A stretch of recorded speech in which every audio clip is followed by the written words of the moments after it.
Hello friends, अभय डूहब में आपका स्वागत है। आज हम लोग पढ़ेंगे ओम्स लॉ के बारे में। ओम्स लॉ, ओम का नियम क्या है, इसके बारे में हम लोग समझेंगे। फिजिक्स की दुनिया में एक व्यक्ति थे जिनका नाम था जॉर्ज साइमन ओम। जॉर्ज साइमन जॉर्ज साइमन ओम। उन्होंने फिजिक्स की दुनिया में इतिहास रचा और उन्होंने 1827 ईस्वी में एक प्रयोग किया और एक प्रयोग के द्वारा उन्होंने ओम्स के नियम को परिभाषित किया। उन्होंने क्या परिभाषित किया, हम आगे के स्लाइड में जानेंगे कि ओम का नियम कहता क्या है। सबसे पहले हम जान लेते हैं कि ओम के नियम यह किस पर काम करता है। ओम, जैसे कि हम आगे के स्लाइड में देखेंगे, तो जो ओम का नियम है, ओम का जो नियम है, यह ओम का नियम है, यह किस पर काम करता है। तो आपसे आपसे पूछ सकता है कि ओम का नियम किस पर काम करता है, तो यह डीसी पर काम करता है, मतलब डायरेक्ट करंट पे। डायरेक्ट करंट पे यह क्या करता है, काम करता है। ओम का नियम जो है डायरेक्ट करंट पर काम करता है। देखिए, एक चीज और हम बता देते हैं। जो जॉर्ज साइमन ओम थे जिन्होंने इस नियम को प्रतिपादित किया था, वे एक मैथमेटिशियन थे, एक गणितज्ञ थे। लेकिन जिस लैब में वे काम करते थे, उसी लैब में कुछ फिजिक्स के इक्विपमेंट पड़ा हुआ था। और उस इक्विपमेंट के थ्रू उन्होंने क्या किया कि कुछ प्रयोग किया। प्रयोग क्या किया कि एक एमीटर लिया और एक क्या लिया, वी लिया और आई लिया। और उसमें देखा कि अगर हम वोल्टेज वोल्टेज को बढ़ा रहे हैं और घटा रहे हैं, तो जो क्या होता है, जो करंट होता है वो ऑटोमेटिक फिक्स हो जाता है। कहने का सेंस क्या हुआ कि voltage of any circuit directly proportional to the current following in the circuit. अगर हम इसको लिखे तो वोल्टेज क्या लिखेंगे, इसको इसको लिखेंगे voltage voltage of any circuit circuit voltage of any circuit directly directly proportional directly proportional to the current of following in the circuit। इसी फंडामेंटल लॉ को ओम का नियम कहते हैं। कहने का सेंस क्या हुआ कि उन्होंने ओम के नियम को बताया कि वोल्टेज, यह ओम का जो नियम होता है कि वोल्टेज और धारा कभी भी एक साथ नहीं बढ़ सकता है। वोल्टेज और धारा, या वोल्टेज और जो धारा है कभी भी एक साथ नहीं बढ़ सकता है। अगर एक बढ़ेगा तो एक कमेगा, और एक कमेगा तो एक बढ़ेगा। मतलब कहने का अच्छी बात यह है कि वोल्टेज और जो धारा है वह कभी भी एक साथ नहीं बढ़ सकता है। एक बढ़ेगा तो एक कमेगा। जैसे एग्जाम्पल पर हम ले लेते हैं, अगर वोल्टेज को हम रख रहे हैं, अगर वोल्टेज को हम बढ़ा रहे हैं, क्या होता है, वी बटे आई होता है। तो क्या होता है, हम जानते हैं वी बटे आई। इसको हम आगे प्रयोग के द्वारा हम सिद्ध भी करेंगे कि कैसे होता है। तो वी बटा आई है, तो जैसे कि हम वोल्टेज को बढ़ा रहे हैं 20, तो करंट ऑटोमेटिक कम जा रहा है, 5 हो जा रहा है। फिर हम अगर उसको वोल्टेज को, अगर हम फिर वोल्टेज को कर रहे हैं, कमा के 20 को हम 16 कर दिए, तो ऑटोमेटिक जो आई है वो कितना हो जा रहा है, 4 हो जा रहा है। प्रत्येक स्थिति में देखेंगे, इसको करेंगे तो 4:1 होगा, और इसको भी करेंगे तो 4:1 होगा। फिर हम क्या करते हैं, फिर हम वोल्टेज को बढ़ा लेते हैं और वोल्टेज को हम रख लेते हैं 40। तो ऑटोमेटिक जो आई है वह 10 हो जाता है। कहने का सेंस ये है, कहने का सेंस क्या है कि अपने प्रयोग से धारे, मतलब कि जो जॉर्ज साइमन ओम थे, उन्होंने अपने प्रयोग के द्वारा वोल्टेज को आगे पीछे करके बार बार चेक किया। तो उन्होंने क्या देखा कि करंट वोल्टेज और करंट, कहने का सेंस क्या है, वोल्टेज और करंट जो होता है वह क्या होता है, हमेशा जो है, सदैव जो है, इसका जो अनुपात होता है वह बराबर होता है। इसका जो अनुपात है वह सदैव क्या होता है, बराबर होता है। मतलब कहने का सेंस है कि ओम का नियम यही है। क्या है, voltage of any circuit directly proportional to the current of following the circuit. इस फंडामेंटल लॉ को क्या कहा था, ओम का नियम कहते हैं। अब इसको आगे की स्लाइड में हम जानेंगे कि कुछ, जैसे कि क्लास 10th में अगर आप पढ़ रहे हैं तो इसको क्वेश्चन आता है कि ओम के नियम को लिखे और इसको प्रयोग के द्वारा सिद्ध भी करके दिखाइए। तो चलिए हम आगे के स्लाइड में देखते हैं कि ओम का नियम क्या है।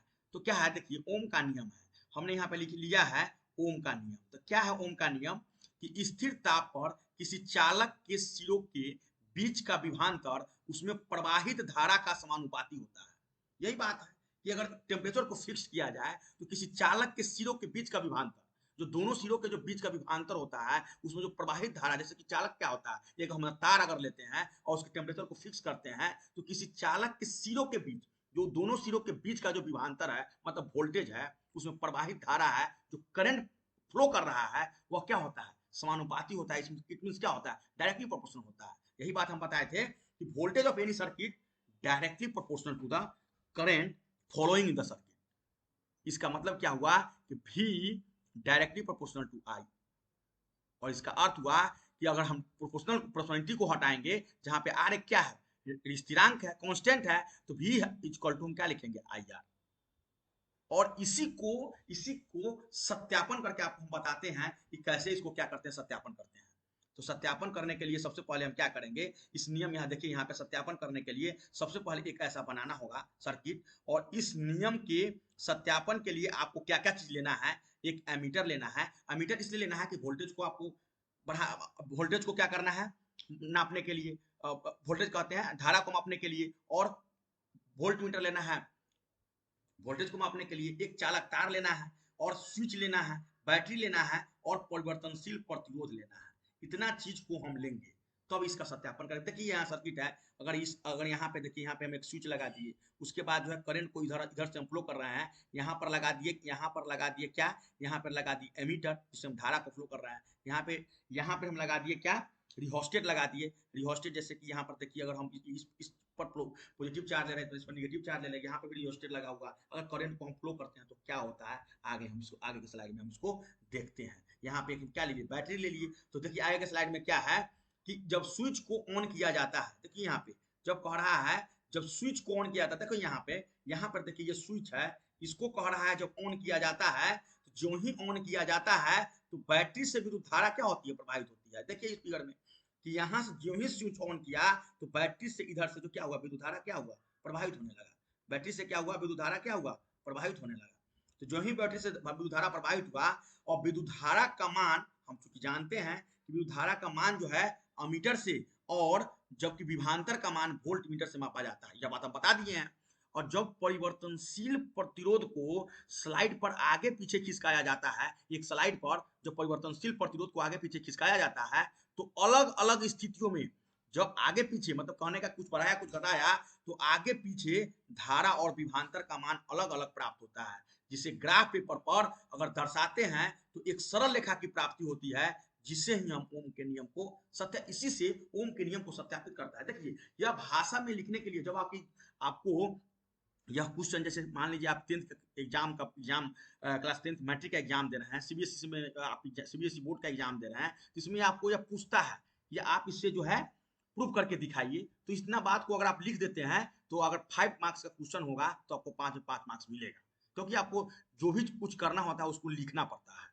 तो अगर यह डायरेक्ट समझना है तो आपको हम बता दिए, जो कि हम क्या किया, ओम के नियम को क्या करता है, सत्यापित करता है। और आगे हम देखेंगे कैसे कैसा ग्राफ प्राप्त होता है। तो देखिए हमने क्या किया कि वोल्टेज अगर हम 5 रखे तो करंट 1 है, और वोल्टेज 10 रखे तो करंट 2 है, और वोल्टेज 15 रखे तो करंट 3 है, वोल्टेज 20 रखे तो करंट 4 है, वोल्टेज 25 रखे तो करंट 5 है। कहने का सेंस ये है कि प्रत्येक स्थिति में V बटे आई, प्रत्येक स्थिति में V बटे आई जो है वो 5 अनुपात 1 आएगा। जैसे कि 5 बटा 1 है, पहला हो गया।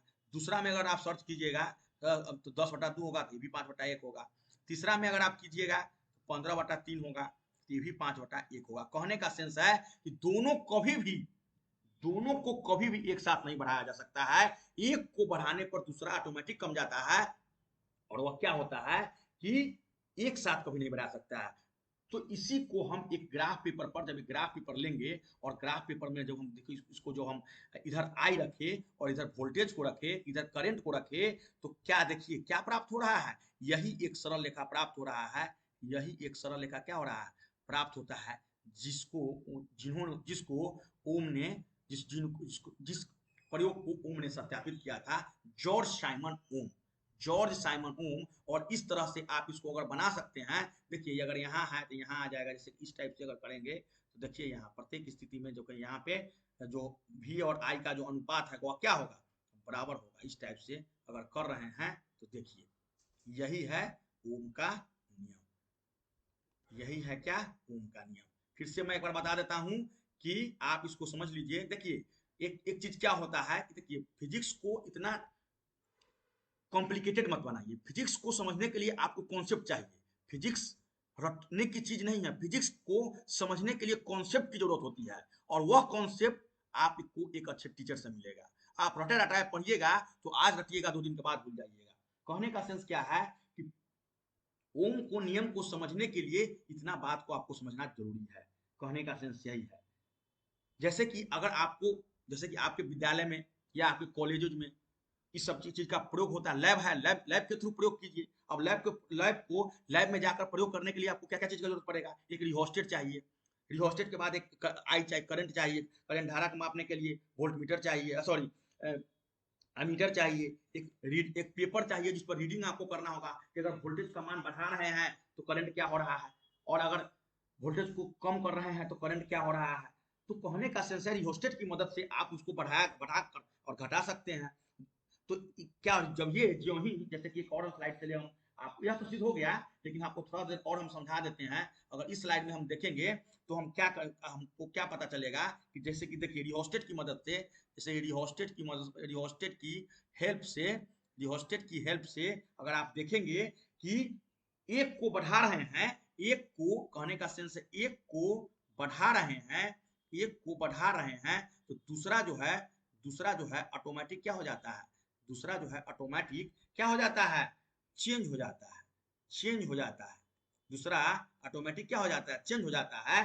तो एक को बढ़ाने पर दूसरा ऑटोमेटिक एडजस्ट कर लेता है। ये भी कह सकते हैं कि चेंज के बगल में आप लिख सकते हैं एडजस्ट कर लेता है। तो रिहोस्टेट की मदद से आप धारा के मान को क्या कर सकते हैं, बढ़ा सकते हैं, और क्या कर सकते हैं, घटा सकते हैं।